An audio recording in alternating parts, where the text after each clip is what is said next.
Hi, my name is Ritu. I'm 26 years old and I'm from Mumbai, India. So my journey in climate change started as a kid. When we started learning about global warming, that's when my curiosity began.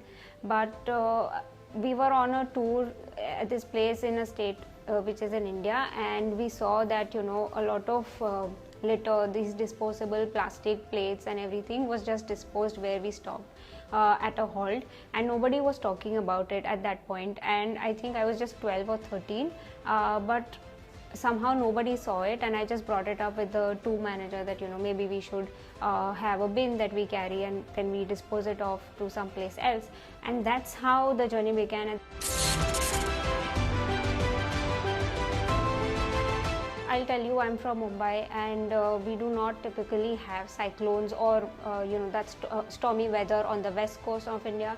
But since the past few years, we've been seeing erratic precipitation patterns. We've seen cyclones hit this side of the coast, which is not really normal. We've seen that there are higher tides than usual. There are communities that are always now repeatedly getting flooded every season instead of an event which would happen maybe once a decade. It's become more frequent and it's become more intense.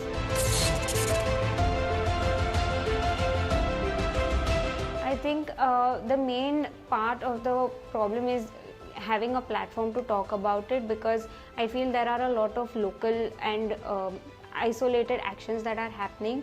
It's just that it's not coming into the picture. There is no conversation. So maybe platforms like UNICEF could really help in building the momentum and combining all these stories, which would get that kind of viewership, it would get that kind of attention, which would spur even more people into action.